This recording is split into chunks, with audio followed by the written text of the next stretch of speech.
Today, we'll be making and breaking down the history of Gobi Manchurian, which is a huge staple in Indo-Chinese cuisine. Gobi in Hindi means cauliflower, and Manchurian refers to the cuisine found in a region in India called Manchuria.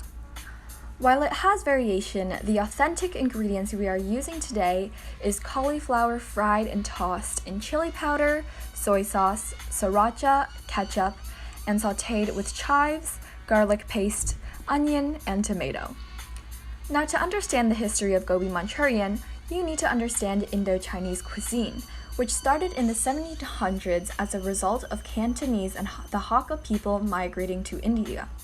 Soon, many Chinese restaurant houses were opened and were greatly received in India because of the rich flavor. Many people like to think of the fusion of cooking techniques and strong Chinese spices multiplied tenfold in Indian dishes is what created Indo-Chinese cuisine. Gobi Manchurian specifically was started by Cantonese and Hakka immigrants who settled down in Kolkata. Because they were surrounded by Indian culture but came from a culture in China, they mixed ingredients and techniques to make food for themselves, eventually evolving into what we now know as Indo-Chinese cuisine. Now, how did Gobi Manchurian spread to America? Well, Indo-Chinese cuisine's bold flavors were quite popular and spread into various countries in Europe, Asia, and Australia before it eventually made its way to the US as well. The increase in immigration during the 1900s especially brought many Indians to America, where they were separated from their culture and missed the food, namely Indo-Chinese cuisine that wasn't anywhere to be found in the US.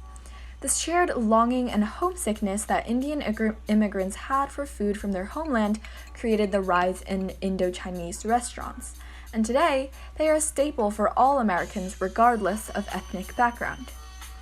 Gobi Manchurian is especially popular not only because of its rich flavor and taste, but also because the spice levels are significantly lower than in many other Indian dishes, which makes it accessible for non-spice lovers to enjoy this dish as well. Fusion cuisine also played a role in Gobi Manchurian's presence in America today. Many of us like to think that at its heart, the US is a melting pot of various cultures, so the concept of fusion cuisine made Indo-Chinese food easily popularized. The story of Gobi Manchurian is not only a story of culture and food, but also one that follows the immigration experience from China to India and from India to America and beyond. Foods like Gobi Manchurian often create connections between people around the world who would never have any other opportunity to do so. That, in its essence, is the history of Gobi Manchurian.